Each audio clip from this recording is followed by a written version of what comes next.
अध्याय 15 पुरुषोत्तम योग। भगवान ने कहा जाता है कि एक शाश्वत अश्वत्थ वृक्ष है जिसकी जड़ें तो ऊपर की ओर हैं और शाखाएं नीचे की ओर तथा पत्तियां वैदिक स्तोत्र हैं। जो इस वृक्ष को जानता है वह वेदों का ज्ञाता है। इस वृक्ष की शाखाएं ऊपर तथा नीचे फैली हुई हैं और प्रकृति के 3 गुणों द्वारा पोषित हैं। इसकी टहनियां इंद्रिय विषय हैं। इस वृक्ष की जड़ें नीचे की ओर भी जाती हैं जो मानव समाज के सकाम कर्मों से बंधी हुई हैं। इस वृक्ष के वास्तविक स्वरूप का अनुभव इस जगत में नहीं किया जा सकता। कोई भी नहीं समझ सकता कि इसका आदि कहाँ है, अंत कहाँ है या इसका आधार कहाँ है।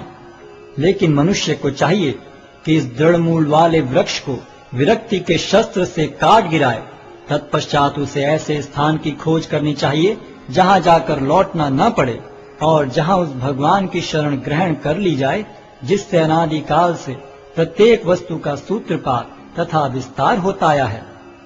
जो झूठी प्रतिष्ठा, मोह तथा कुसंगति से मुक्त हैं, जो शाश्वत तत्व को समझते हैं, जिन्होंने भौतिक काम को नष्ट कर दिया है, जो सुख तथा दुख के द्वंद्व से मुक्त हैं और जो मोहरहित होकर परम पुरुष के शरणागत होना जानते हैं, वे उस शाश्वत राज्य को प्राप्त होते हैं।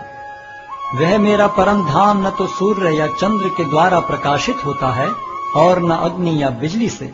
जो लोग वहां पहुंच जाते हैं वे इस भौतिक जगत में फिर से लौटकर नहीं आते। इस बद्ध जगत में सारे जीव मेरे शाश्वत अंश हैं। बद्ध जीवन के कारण वे 6 इंद्रियों से घोर संघर्ष कर रहे हैं जिनमें मन भी सम्मिलित है। इस संसार में जीव अपनी देहात्म बुद्धि को एक शरीर से दूसरे में उसी तरह ले जाता है जिस तरह वायु सुगंधि को ले जाता है।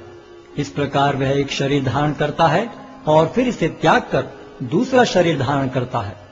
इस प्रकार दूसरा स्थूल शरीर धारण करके जीव विशेष प्रकार का कान, आंख, जीभ, नाक तथा स्पर्श इंद्रिय प्राप्त करता है जो मन के चारों ओर संपुंजित हैं। इस प्रकार वह इंद्रिय विषयों के एक विशिष्ट समुच्चय का भोग करता है। मूर्ख न तो समझ पाते हैं कि जीव किस प्रकार अपना शरीर त्याग कर सकता है, न ही वे यह समझ पाते हैं कि प्रकृति के गुणों के अधीन वह किस तरह के शरीर का भोग करता है।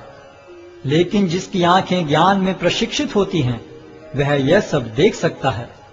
आत्म साक्षात्कार को प्राप्त प्रयत्नशील योगी जन यह सब स्पष्ट रूप से देख सकते हैं। लेकिन जिनके मन विकसित नहीं हैं और जो आत्म साक्षात्कार को प्राप्त नहीं हैं, वे प्रयत्न करके भी यह नहीं देख पाते कि क्या हो रहा है। सूर्य का तेज जो सारे विश्व के अंधकार को दूर करता है मुझसे ही निकलता है।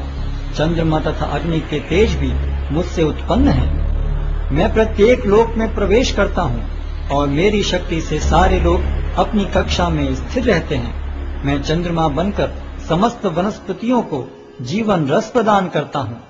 मैं समस्त जीवों के शरीरों में पाचन अग्नि हूँ और मैं श्वास प्रश्वास में रहकर 4 प्रकार के अन्नों को पचाता हूँ।